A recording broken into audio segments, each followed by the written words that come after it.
Hey there, Uber Team Savannah. This is Jim, and this is a short video on how to work Hilton Head Island and the Bluffton area. Now, let me just start off by saying there is demand up there, but for the most part, it's just not worth the time and the effort and the gas to get up there and work that area.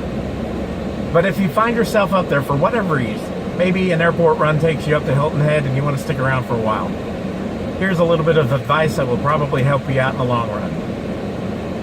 Hilton Head and Bluffton are full of these plantations. They're gated communities that charge for access. Most of them require a commercial pass if you're an Uber driver or a taxi to be able to access their plantation. The first time I went to one of these was to Palmetto Dunes. I was charged $10 to drop off a passenger at the hotel that they were staying at. How ridiculous. Most of the smaller plantations, so long as you're picking up or dropping off a resident, it doesn't really matter. You'll be able to get in and out of there for free. But there are three big ones that are out there that Uber has recently come with a contract to make it a little bit easier for us. The first one is Palmetto Dunes, the next one is Sea Pines, and the third one, I can't remember, but anyway, it's out there in the literature somewhere. I'll probably add it to comments in a minute. Anyway, these three resorts do require you to have your Uber trade dress in the top or bottom right-hand side of your car. I've had people arguing on the same day that the security folks at Palmetto Dunes tell them it's got to be in the bottom right, and Sea Pine says in the top right. Uber has documentation showing both. In my experience, Uber started with the top right, then they went to the bottom right, and then they went back to the top right. So the latest documentation that I can see from Uber says the top right, but they're still giving the bottom right as the information to some drivers. So long as it's visible from the right-hand side of your windshield, shouldn't be a problem.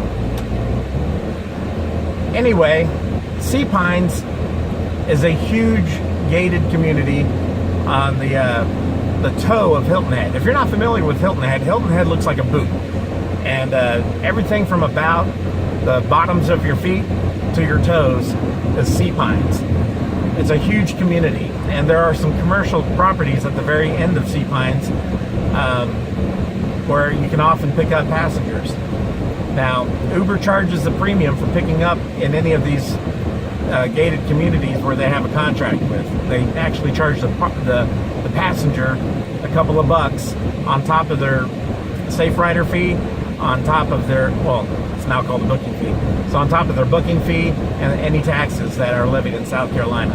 You won't see these on your pay statement.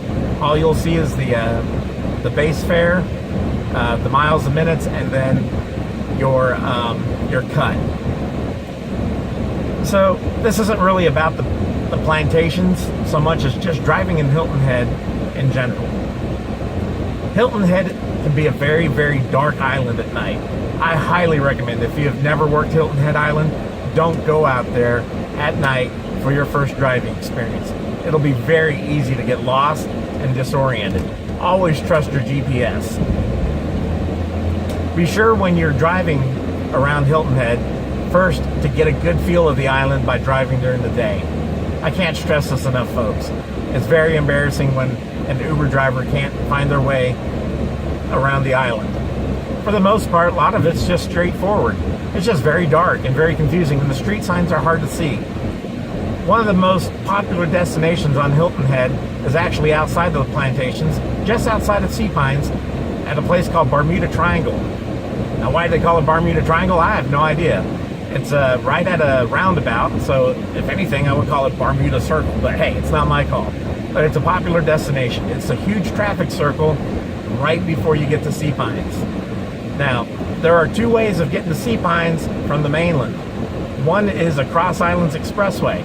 It is a $1.25 toll to take this, but it's the best way to get to Sea Pines. It'll save you at least 5 or 6 miles of driving, and miles mean money, and it'll also save you time, and time is money, especially if you don't have a passenger.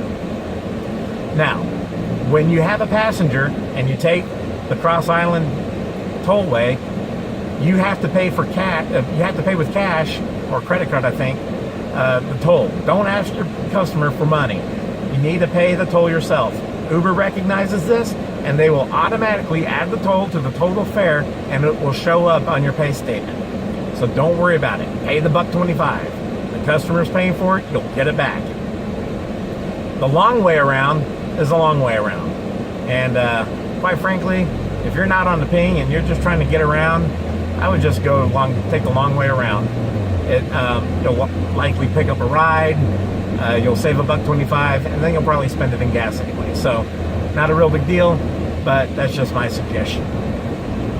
So those are a few of my hints for Hilton Head.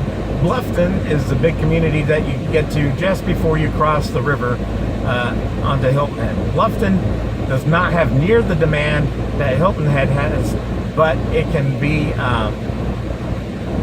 it can surge there just as much as it does on Hilton Head, and it can take a long time to get around that area. This is a huge area.